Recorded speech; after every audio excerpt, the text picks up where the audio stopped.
Chapter number 2 chemistry. Chemistry की मात्रा chapter number 2 कौन सा है? आवर्त सारणी। ठीक है, आवर्त सारणी। आवर्त सारणी की बात करें, देखो सबसे पहले तत्वों का वर्गीकरण करने का प्रयास किसने किया था? डोबराइनर ने किया था। और डोबराइनर ने कौन सा नियम दिया था? डोबराइनर का त्रिक नियम दिया था। उसने तत्वों को 3-3 के समूह में बांटा था। ठीक है, 3-3 के समूह में बांटा था और उसने बताया था कि पहले तत्व और तीसरे तत्व का औसत परमाणु भार बीच वाले तत्व के परमाणु भार होता है। ठीक है, बीच वाले तत्व का परमाणु भार होता है। ठीक है, इसकी बात करें देखो कौन कौन से तत्व थे इसके 3-3 के समूह में, तो ये था लीना का, ठीक है, लिथियम, सोडियम, पोटेशियम, ठीक है, लीना का, इसके बाद कसरबा, ठीक है, कैल्शियम, स्ट्रोंशियम, बेरियम, ठीक है, बेरियम, ठीक है, कलबियराई, ठीक है, क्लोरीन, ब्रोमीन और आयोडीन। ठीक है, इन 3-3 के समूह में बांटा था। और इसकी बात करें तो देखो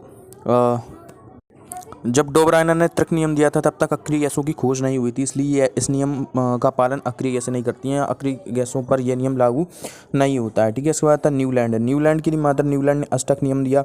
इसने तत्वों की तुलना संगीत के 7 सुरों से की थी। इसने बताया था कि जिस प्रकार से संगीत का पहला स्वर 8वें स्वर से समानता दर्शाता है, उसी प्रकार से तत्वों को यदि जमाया जाए तो पहला तत्व 8वें तत्व से समानता दर्शाता है। ठीक है, इसके समय पर ज्ञात तत्वों की संख्या कितनी थी? तो 56 थी। इसका पहला तत्व कौन सा हुआ करता था? पहला तत्व था हाइड्रोजन, सबसे लास्ट का तत्व हुआ करता था थोरियम। और इसका जो न्यूलैंड का अष्टक नियम है वह कैल्शियम तक ही लागू होता था। ठीक है, इसके समय पर भी अक्रिय गैसों की खोज नहीं हुई थी, इसलिए अक्रिय गैसें इसके नियम का पालन नहीं करती हैं। इसके बाद अगला वैज्ञानिक था मेंडलीफ। मेंडलीफ की मात्रा से आवर्त सारणी की जनक कहा था क्योंकि उसने सबसे पहले आवर्त सारणी बनाई थी। ठीक है, इसकी आवर्त सारणी का आधार क्या था? इसकी आवर्त सारणी का आधार था परमाणु भार। ठीक है, परमाणु भार था इसकी आवर्त सारणी का। ठीक है, और इसकी आवर्त सारणी का आधार क्या था? परमाणु भार था। इसने परमाणु भार के बढ़ते हुए क्रम में क्या जमाया था? तत्वों को जमाया था। इसने आवर्त नियम भी दिया था। और इसका आवर्त नियम क्या कहता है?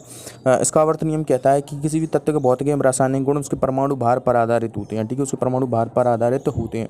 मेंडलीफ के समय पर, ठीक है, आवर्तों की संख्या कितनी थी? 7 थी। और वर्ग जो खड़ी लाइनें होती हैं उन्हें वर्ग कहा जाता है। और वर्गों की संख्या यानी कि ग्रुप्स की संख्या कितनी थी? 9 थी। 9, 7, 63 यानी कि 63 तत्वों के लिए इसकी आवर्त सारणी में जगह थी। और उसने भविष्य के तत्वों के लिए जगह भी छोड़ी थी, जिसमें कौन कौन से तत्व थे? ए का एल्यूमिनियम था। ए का एल्यूमिनियम की जगह पर आज कौन सा तत्व आया है? ए का एल्यूमिनियम की जगह पर आज आया है ए का एल्यूमिनियम की जगह पर आज आया है गैलियम। ठीक है, इसके बाद ए का बोरोन। ए का बोरोन की जगह पर आज क्या है? स्कैंडियम आया है। ठीक है, स्कैंडियम आया। ए का सिलिकॉन की जगह पर कौन आया है? तो ए का सिलिकॉन की जगह पर आया है जर्मेनियम। और ए का मैग्नीशियम की जगह पर कौन सा आया? ए का मैग्नीशियम की जगह पर टेक्नीशियम आया है। ठीक है, टेक्नीशियम आया है। अब हम देखेंगे मेंडलीफ की आवर्त सारणी की कमियों के बारे में। तो देखो मेंडलीफ अपनी आवर्त सारणी में हाइड्रोजन के लिए स्थान तय नहीं कर पाया है। ठीक है, तय नहीं कर पाया। दूसरी, मेंडलीफ अपनी आवर्त सारणी में समस्थानिकों के लिए स्थान भी तय नहीं कर पाया। तीसरी कमी क्या है?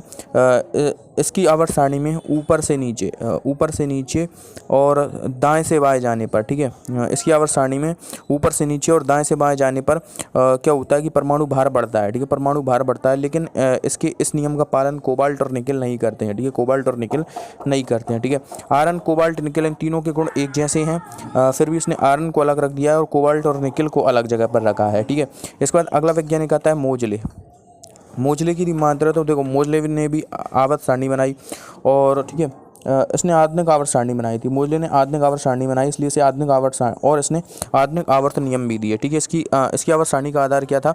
परमाणु क्रमांक था। इसने परमाणु क्रमांक के बढ़ते हुए क्रम के अनुसार तत्वों को जमाया था। और इसके आधुनिक आवर्त नियम क्या कहता है? इसका आधुनिक आवर्त नियम कहता है किसी भी तत्व के भौतिक एवं रासायनिक गुण उसके परमाणु क्रमांक पर आधारित होते हैं। ठीक है, अब इसकी मात्रा देखो यह भी अपनी आवर्त सारणी में हाइड्रोजन के लिए जगह स्थान नहीं तय कर पाया, इसलिए हाइड्रोजन क्या कहता है? आवर्त तत्व कहा जाता है। और दूसरी बात, इसने अपनी आवर्त सारणी में समस्थानिकों के लिए जगह दे दी। ठीक है, समस्थानिकों के लिए जगह दे दी। इसकी आवर्त सारणी में 18 तो वर्ग होते हैं और 7 आवर्त होते हैं। ठीक है, कितने? 18 वर्ग और 7 आवर्त होते हैं। 18 वर्ग और 7 आवर्त हैं। और वर्तमान में कुल ज्ञात तत्वों की संख्या कितनी है? 118 है, जिसमें से तो 92 तत्व तो क्या है? प्राकृतिक हैं, और बाकी 26 कृत्रिम हैं। ठीक है, 92 प्राकृतिक तत्व कहाँ तक हैं? यूरेनियम तक हैं। ठीक है, यूरेनियम तक है। ठीक है, अब आधुनिक आवर्त सारणी को 4 ब्लॉकों में बांटा गया है। आधुनिक आवर्त सारणी को 4 ब्लॉकों में बांटा गया है, S block, P block, D block और एफ ब्लॉक। ठीक है, जिस तत्व का अंतिम इलेक्ट्रॉन जिस कक्षक में आता है, कक्षा में आता है, उसे उसी वर्ग में रखा गया है। तो सबसे पहले हम बात करते हैं एस ब्लॉक। एस ब्लॉक की बात, तो एस ब्लॉक में कुल 13 तत्व आते हैं और इसमें वर्ग कितने आते हैं, 2 वर्ग आते हैं, 1 और 2 वर्ग आते हैं। ठीक है, इसमें 12 तो धातुएं हैं और एक अधातु है, एक अधातु है। ठीक है, इसके बाद आता है पी ब्लॉक। पी ब्लॉक में कुल 31 तत्व आते हैं, 31 तत्व आते हैं। ठीक है, ग्रुप नंबर 13 से लेकर ग्रुप नंबर 18 तक इसमें आते हैं। ठीक है, और इसमें धातु, अधातु और अपधातु तीनों आती हैं। ठीक है, इसके बाद आता है डी ब्लॉक। डी ब्लॉक में कुल कितने तत्व आते हैं, 40 तत्व आते हैं। ठीक है, और डी ब्लॉक के तत्वों को क्या कहता है, संक्रमण तत्व के नाम से जाना जाता है। डी ब्लॉक के तत्वों को संक्रमण तत्व कहा जाता है। इसमें सभी धातुएं हैं। ठीक है, उसमें वर्ग नंबर 3 से लेकर वर्ग नंबर 12 तक आती हैं। और एफ ब्लॉक, एफ ब्लॉक की मात्रा, तो इसमें कुल कितने तत्व आते हैं, 28 तत्व आते हैं। 14 तत्वों को तो क्या कहा जाता है, लैंथेनॉइड श्रेणी कहा जाता है, क्योंकि देखो परमाणु क्रमांक 57 पर आता है लैंथेनम, और लैंथेनम के बाद के तत्वों को परमाणु क्रमांक 58 से लेकर 71 तक के तत्वों को, 71 तक के तत्वों को क्या कहा जाता है, लैंथेनॉइड श्रेणी कहा जाता है। और 14 तत्वों को एक्टिनॉइड श्रेणी कहा जाता है, क्योंकि देखो परमाणु क्रमांक 89 पर आता है एक्टिनियम। ठीक है, एक्टिनियम आता है, एक्टिनियम आता है। और 90 से लेकर 103 तक एक्टिनॉइड श्रेणी के तत्व होते हैं। ठीक है, एक्टिनॉइड श्रेणी के तत्व होते हैं। ठीक है, आखिरी इलेक्ट्रॉन जिस कोष में भरा जाता है उस तत्व को उसी ब्लॉक में रखा जाता है, लेकिन इसका अपवाद है हीलियम। इसका अपवाद क्या है, हीलियम है। ठीक है, अब आवर्त की मात्रा देखो, आवर्त आड़ी लाइनों को यानी कि क्षैतिज लाइनों को क्या कहा जाता है, आवर्त कहा जाता है। टोटल 7 आवर्त होते हैं।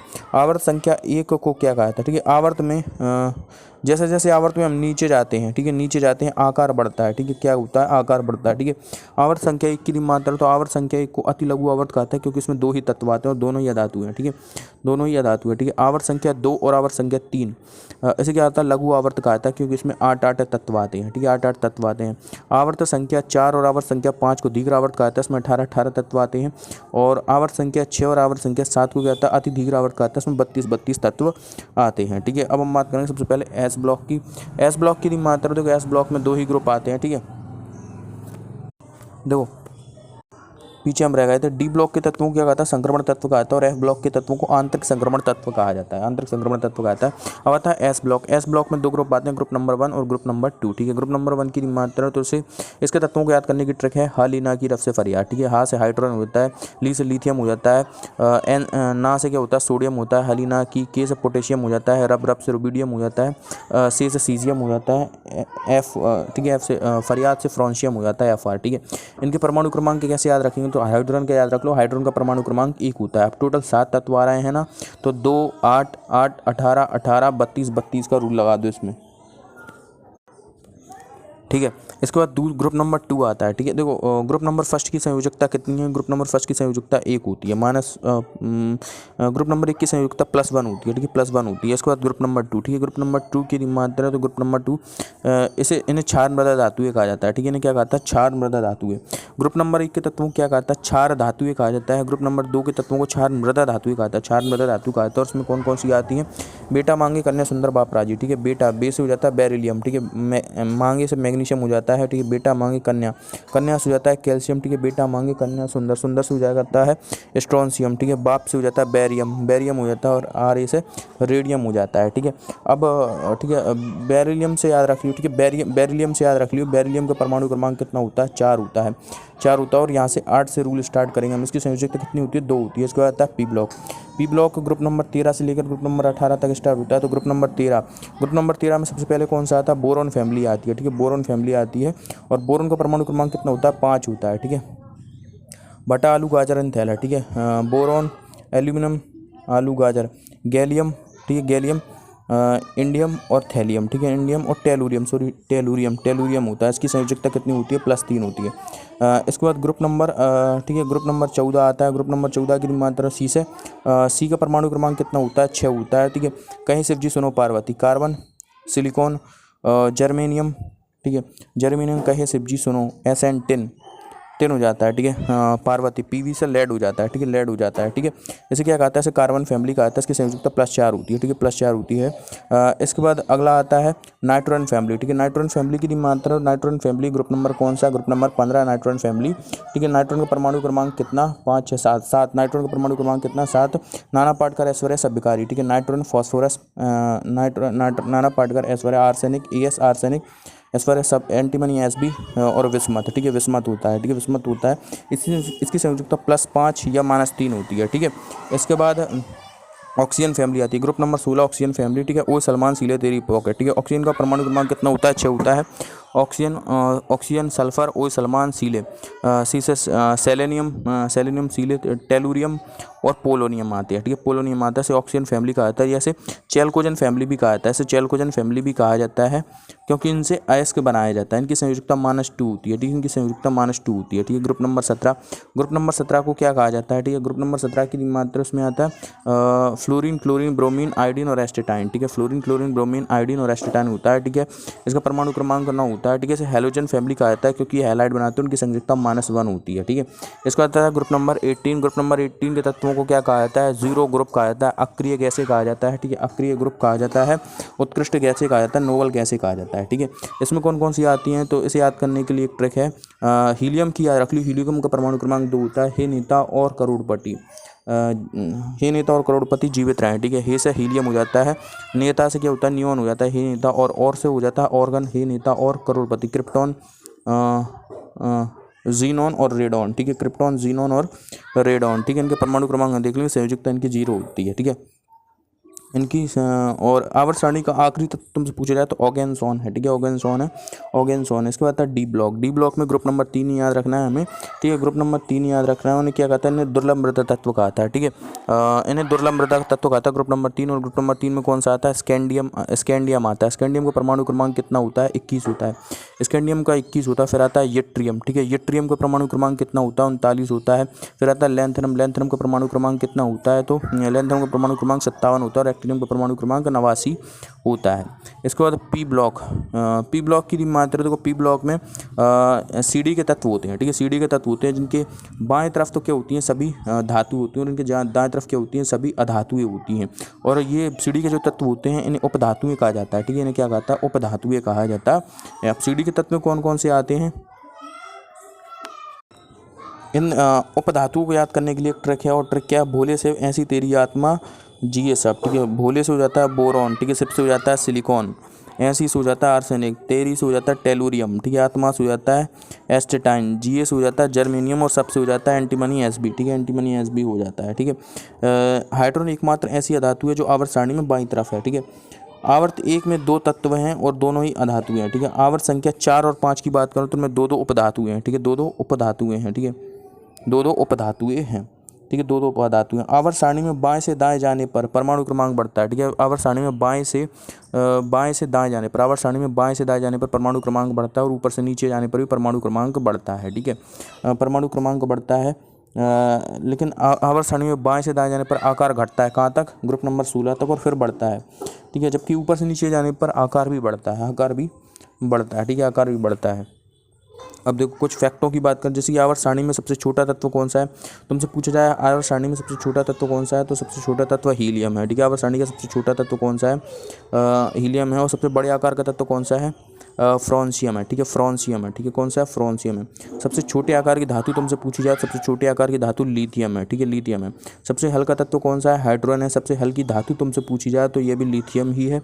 सबसे हल्की गैस की मात्रा तो हाइड्रोजन है। सबसे हल्की अक्रिय गैस कौन सी है? हीलियम है। सबसे भारी गैस रेडॉन है, ठीक है। रेडॉन है। रेडॉन जो होती है भूपटपट्टी में पाई जाती है। यदि ये वातावरण में पाई जा रही है तो भूकंप की ओर संकेत करती है। सबसे भारी धातु तुमसे पूछी जाए तो कौन सी है? ओस्मियम है, ठीक है। सबसे भारी धातु ओसियम है, ठीक है। उत्कृष्ट धातुओं की बात करें तो सोना, चांदी और प्लेटिनम होती हैं। प्लेटिनम होती है, महंगी धातुएं भी होती हैं, ठीक है। इनकी यौगिक बनाने की प्रकृति बहुत कम होती है, इसलिए इन्हें अक्रिय धातु, उत्कृष्ट धातु या नोबल धातु कहा जाता है, क्योंकि ये किसी के साथ क्रिया नहीं करती हैं। सबसे कठोर धातु तुमसे पूछा जाए, सबसे कठोर धातु कौन सी होती है, तो ये प्लेटिनम होती है। और सबसे कठोर पदार्थ हीरा होता है। सबसे ज़्यादा गलनांक किसका होता है? हीरे का होता है 3800 डिग्री सेल्सियस। और सबसे ज़्यादा गलनांक वाली धातु टंगस्टन होती है 3400 डिग्री सेल्सियस। अब हम 3 चीज़ों के बारे में पढ़ेंगे, आनन ऊर्जा, आनन विभव या आनन एंथैल्पी, और दूसरा इलेक्ट्रॉन बंधुता, और तीसरी होती है विद्युत ऋणता, ठीक है। तो सबसे पहले हम बात करते हैं आनन ऊर्जा, आनन विभव या आनन एंथैल्पी, यह क्या होती है, ठीक है।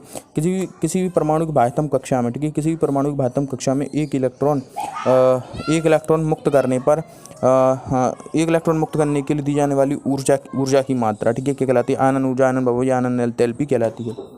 जिस परमाणु का आकार जितना ज़्यादा होता है उसकी आनन ऊर्जा उतनी ही कम होती है, और जिस परमाणु का जितना आकार छोटा होगा उसकी आनन ऊर्जा उतनी ही अधिक होती है, ठीक है। सबसे ज़्यादा आनन ऊर्जा या आनन विभव या आनन एंथैल्पी किसकी होती है? तो यह होती है भैया हीलियम की होती है। ठीक है, हीलियम की आयनन ऊर्जा सबसे उच्च होती है और सबसे कम किसकी होती है? ठीक है, देखो हीलियम की आयनन ऊर्जा सबसे उच्च होती है, हीलियम की आयनन ऊर्जा सबसे उच्च होती है और सबसे कम आयनन ऊर्जा किसकी होती है? सीजियम की होती है। सीजियम इसकी आयनन ऊर्जा सबसे कम होती है और अक्रिय गैसों की आयनन ऊर्जा उच्च होती है। ठीक है, अक्रिय गैसों की आयनन ऊर्जा क्या होती है? सबसे उच्च होती है। ठीक है, अब क्वेश्चन आता है। ठीक है, क्वेश्चन तो बाद में देखेंगे हम। ठीक है, इलेक्ट्रॉन बंधुता। अब आता है इलेक्ट्रॉन बंधुता। किसी भी परमाणु की बाह्यतम कक्षा में एक इलेक्ट्रॉन जोड़ने पर, एक इलेक्ट्रॉन देने पर मुक्त होने वाली ऊर्जा की मात्रा। ठीक है, मुक्त होने वाली ऊर्जा की मात्रा इलेक्ट्रॉन बंधुता कहलाती है। ठीक है, जिस परमाणु का आकार जितना ज़्यादा बड़ा होता है उसकी इलेक्ट्रॉन बंधुता उतनी कम होती है और जिस परमाणु का आकार जितना ज़्यादा छोटा होता है उसकी इलेक्ट्रॉन बंधुता उतनी ज़्यादा होती है। सबसे ज़्यादा इलेक्ट्रॉन बंधुता किसकी होती है? तो देखो, सबसे ज़्यादा इलेक्ट्रॉन बंधुता क्लोरीन की होती है। सबसे ज़्यादा इलेक्ट्रॉन बंधुता क्लोरीन की होती है और सबसे कम इलेक्ट्रॉन बंधुता किसकी होती है? तो सीजियम की होती है। ठीक है, सीजियम की होती है, सीजियम की होती है। ठीक है, सीजियम की होती है। ठीक है, सीजियम की होती है। ठीक है, इसके बाद आता है विद्युत ऋणता। ठीक है, साझे के इलेक्ट्रॉन को अपनी ओर खींच लेने की प्रवृत्ति क्या कहलाती है? इलेक्ट्रॉन बंधुता, विद्युत ऋणता कहलाती है। ठीक है, विद्युत ऋणता, साझे के इलेक्ट्रॉन को अपनी ओर खींच लेने की क्षमता विद्युत ऋणता कहलाती है और जो तत्व ऐसा करता है उसे क्या कहता है? विद्युत ऋणी तत्व कहा जाता है। जो तत्व अपनी ओर इलेक्ट्रॉन को खींचता है उसे विद्युत ऋणी तत्व कहा जाता है। तो विद्युत ऋणता सबसे ज़्यादा किसकी होती है? ठीक है, धातुएं जो होती हैं, धातुओं में विद्युत ऋणता सबसे ज़्यादा होती है, इसलिए विद्युत ऋणी होती है। लेकिन धातुओं में क्या होती है? इलेक्ट्रॉन त्यागने की प्रवृत्ति होती है, तो ये क्या होती है? विद्युत धनी होती है। ठीक है, विद्युत धनी होती है। तुमसे पूछा जाए सबसे ज़्यादा विद्युत ऋणता किसकी होगी? तो सबसे ज़्यादा विद्युत ऋणता होती है फ्लोरीन की। ठीक है, फ्लोरीन की होती है। विद्युत ऋणता का क्रम तुमसे पूछ रहा है। ठीक है, विद्युत ऋणता का क्रम बता दो। देखो, तो इसे याद करने के लिए एक ट्रिक है, फोकल एंड। ठीक है, फोकल एंड। फ्लोरीन की विद्युत ऋणता सबसे ज़्यादा होती है। ठीक है, फोकल ऑक्सीजन की होती है, फिर होती है क्लोरीन की, फिर होती है नाइट्रॉन की, फोकल एंड। ठीक है, फिर आती है ब्रोमीन, फिर होती है आयोडीन की। ये विद्युत ऋणता का क्रम है। ठीक है, विद्युत ऋणता का क्रम है। अब आती है रेडियो सक्रियता। रेडियो सक्रियता क्या होती है? ठीक है, रेडियो सक्रियता की खोज किसने की थी? हेनरी बैक्यूरेल ने की थी। रेडियो सक्रियता अस्थायी नाभिकों का गुण होता है। ठीक है, रेडियो सक्रियता क्या है? अस्थायी नाभिकों का गुण होता है। रेडियो सक्रिय तत्व वे तत्व होते हैं जो लगातार इलेक्ट्रॉन त्यागते रहते हैं। परमाणु क्रमांक 82 के बाद जितने भी तत्व होते हैं रेडियो एक्टिव तत्व होते हैं। परमाणु क्रमांक 82 के बाद जितने भी तत्व होते हैं रेडियो एक्टिव तत्व होते हैं और हाइड्रोजन का एक समस्थान है जिसका नाम है ट्राइटियम, रेडियो एक्टिव होता है। किसी परमाणु की बाह्यतम कक्षा में 8 इलेक्ट्रॉन होते हैं तो उसका अष्टक पूर्ण माना जाता है, यानी कि इसे अष्टक नियम कहा जाता है, यह स्थायी माना जाता है उसे। ठीक है, अब हम बात करेंगे समस्थानों की। समस्थानिक क्या होते हैं? एक ही तत्व के वे रूप। ठीक है, एक ही तत्व के वे रूप जिनका परमाणु क्रमांक तो समान होता है लेकिन परमाणु द्रव्यमान अलग अलग होता है। ठीक है, परमाणु द्रव्यमान अलग अलग होता है, समस्थानिक कहलाते हैं। बेसिकली बात यह है कि देखो, प्रोटॉन तो इनमें बराबर होंगे लेकिन इनमें न्यूट्रॉनों की संख्या अलग अलग होती है। ठीक है, न्यूट्रॉन अलग अलग होते हैं। ठीक है, समस्थानिक कहलाते हैं। ठीक है, अब हम बात करें सबसे पहले हाइड्रोजन के समस्थानिक को। समस्थानिक इंपॉर्टेंट देख लेंगे हम। ठीक है, सबसे पहले बात करेंगे हाइड्रोजन के समस्थानिक। तो हाइड्रोजन के 3 समस्थानिक हमें देखने हैं, 1h1, 1h2, 1h3। ठीक है, 1h1 को क्या कहता है? प्रोटियम, 1h2 को ड्यूटीरियम और 1h3 को ट्राइटियम कहा जाता है। ठीक है, ट्राइटियम कहता है, ट्राइटियम रेडियो एक्टिव होता है। ट्राइटियम क्या होता है? रेडियो एक्टिव होता है। और 1h1 ड्यूटीरियम, इसका प्रयोग भारी जल बनाने में किया जाता है और भारी जल का प्रयोग किस में किया जाता है? मंदक के रूप में किया जाता है। इसका आता है P30 यानी कि मात्रा फास्फोरस 30। इसका इस्तेमाल किस में किया जाता है? ब्लड कैंसर की जांच में किया जाता है। ठीक है, रक्त कैंसर की जांच में P30 का इस्तेमाल किया जाता है। कोबाल्ट 60 का इस्तेमाल कैंसर के इलाज में किया जाता है, कैंसर के इलाज में किया जाता है। इसके बाद सोडियम 24। ठीक है, ना 24। ठीक है, सोडियम 24 का इस्तेमाल किस में किया जाता है? रक्त पाचन तंत्र की जाँच में किया जाता है। और यहीं पर मात्रा है F59। ठीक है, F59 का इस्तेमाल किस में किया जाता है? तो F59 का इस्तेमाल किया जाता है भैया, F59 का इस्तेमाल किया जाता है एनीमिया की जांच में किया जाता है। ठीक है, आर्सेनिक 74 का इस्तेमाल किस में किया जाता है? ट्यूमर के उपचार में किया जाता है। आर्सेनिक 74 जो होता है, आर्सेनिक 74 का इस्तेमाल ट्यूमर के उपचार में किया जाता है। और आयोडीन 131 का इस्तेमाल किया जाता है घेंगा के उपचार में। ठीक है, घेंगा के उपचार में किया जाता है। ठीक है, C14 का इस्तेमाल कार्बन डेटिंग में किया जाता है, जीवाश्मों की आयु को पता लगाने में, जिसे कार्बन डेटिंग कहा जाता है। और यूरेनियम 235 का इस्तेमाल किस में किया जाता है? यूरेनियम डेटिंग में किया जाता है, यानी कि ग्रह उपग्रहों आदि का पता, आयु का पता लगाता है। साथ ही इसका प्रयोग परमाणु बमों में किया जाता है, नाभिकीय रिएक्टर में ईंधन के रूप में भी इसका इस्तेमाल किया जाता है। ठीक है, इसका इस्तेमाल किया जाता है। ठीक है, अब हमें बताया था बर्जीलियस ने तत्वों का सिंबल लिखना बताया, बर्जीलियस ने तत्वों का सिंबल लिखना बताया था। ठीक है, जैसे कि मात्र देखो, सोने का परमाणु क्रमांक कितना होता है? 79 होता है। ठीक है, 79 होता है इसका परमाणु क्रमांक। प्लेटिनम का 78 होता है और चांदी का कितना होता है? 47 होता है। 47 परमाणु क्रमांक होता है। वैज्ञानिकों के नाम पर रखे तत्वों के नाम की मात्रा, तो देखो मेरा बॉस रोए। ठीक है, ट्रिक क्या है इनकी याद करने की? वैज्ञानिक के नाम पर रखे तत्वों के नाम को याद करने के लिए मेरा बॉस रोए। ठीक है, 101 परमाणु क्रमांक 101 पर आता है मेंडेलिवियम। ठीक है, 104 पर कौन सा आता है परमाणु क्रमांक? 104 पर मेरा रदरफोर्डियम। ठीक है, मेरा बॉस है। 105 पर कौन सा आता है? 105 पर बोहरियम आता है। ठीक है, 106 पर कौन सा आता है? ठीक है, मेरा बॉस सासा सीबोर्गियम आता है, ठीक है। और 111 परमाणु क्रमांक 111 पर कौन सा आता है? परमाणु क्रमांक 111 पर आता है रोंटेजेनियम, ठीक है। रोंटेजेनियम, रो से रोंटेजेनियम हो जाता है।